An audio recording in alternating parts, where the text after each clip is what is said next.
हुई है सर, सिर्फ इतना बता दीजिए मामला सर। सर किस मामले में मनी मेराज की गिरफ्तारी हुई है? देखिए इसी गाड़ी में मनी मेराज है। बिहार के मशहूर कॉमेडी स्टार मनी मेराज की गिरफ्तारी हो गई। मनी मेराज 4 अक्टूबर के दिन गिरफ्तार हुए और मनी मेराज को उत्तर प्रदेश के गाजियाबाद की पुलिस गिरफ्तार करके बिहार से ले गई। आज पटना से एक बहुत बड़ी खबर है कि भोजपुरी के कॉमेडियन स्टार मनी मेराज को उत्तर प्रदेश की पुलिस ने गिरफ्तार कर लिया।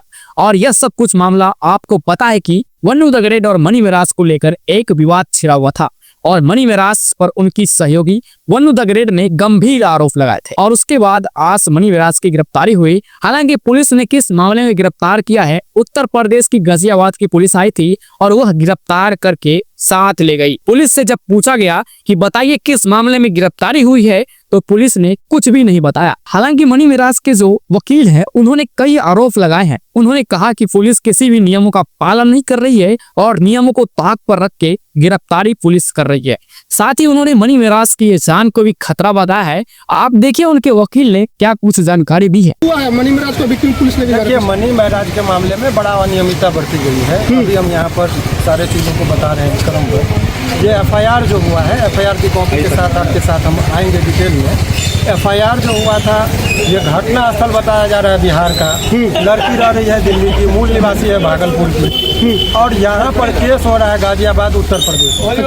और यदि उत्तर प्रदेश में यदि वो केस हुआ, उसके बाद के चीज़ों को आप देखेंगे तो आपको पता चलेगा कि केस जब कभी भी होता है तो ये घटना बताया गया है। ये घटना की तिथि है, आपको बता दें जानकारी के लिए, चौथा महीना में 2022 का। अच्छा, 14 तारीख 14/4/2022 और एफआईआर हो रहा है आपको ये 18 तारीख को इसी 9वां महीना में।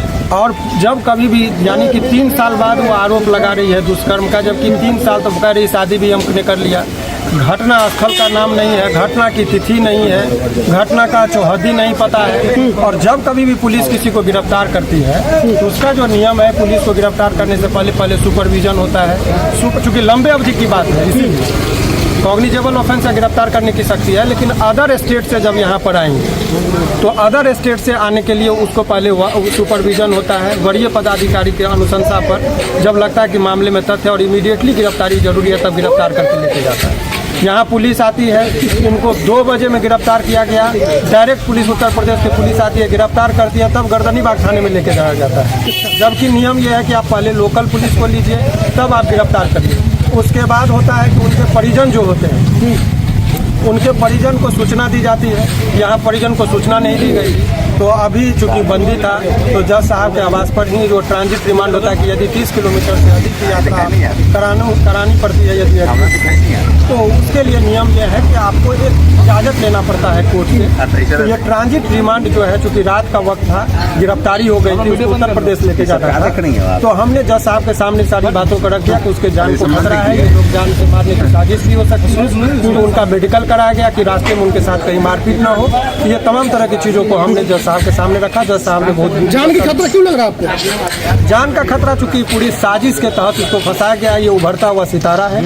अभी बहुत दिनों से वो बहुत सारे इंडस्ट्री में बहुत सारे को पीछा करते हुए आगे बढ़ा। 500 मिलियन यदि लोग उसको नहीं, एक में 500 मिलियन लोग जो देखा है, हमने जो देखा है, तो 50 करोड़ लोग जिसको जानने वाले लोग हों, उसके पीछे बहुत सारे लोग जब कोई आगे बढ़ता है तो शत्रु भी होते हैं। ये सब तमाम तरह की चीज़ था। अभी एफआईआर के साथ अभी हमारे चैम्बर में चलेंगे, एफआईआर की कॉपी है, विधिवत बताएंगे कि कितना। अभी आप लोग को क्या कर रहे हैं? अभी तो बेल होना है, जैसे आपको बता रहे, ज़्यादा दिनों तक कोई ऐसी दीवार नहीं है, झूठा केस है। देर के लिए गिरफ्तारी हुई है, लेकिन बहुत जल्दी वो सलाखों के बाहर होंगे, इसमें उतना टाइम नहीं लगेगा। समस्या केवल ये है कि उत्तर प्रदेश का मामला ये लेके चला गया, जबकि घटना के स्थल जो है वो बिहार का है। तो ये ट्रायल भी बिहार में चलना चाहिए था, अनुसंधान भी वहाँ 0 एफआईआर करके उनको भेजना चाहिए था। तो ये दोस्तों उनके वकील ने काफी महत्वपूर्ण पॉइंट बताए हैं। तो दोस्तों वीडियो को लास्ट तक जरूर से देखिएगा ताकि दोस्तों आप लोग को सच्चाई पता चल सके क्यों मनी मेराज को आखिरकार गिरफ्तार किए हैं। और दोस्तों मनी मेराज को गिरफ्तारी करना आखिर क्या वजह है? बहुत सारे आधार को वो ताक पर रख कर इस तरीके से केवल कुछ व्यक्तिगत टारगेट करके गिरफ्तार करके वो मनी मसल्स का पूरा इस्तेमाल होता है इस तरह के केस में, वही दिख रहा है।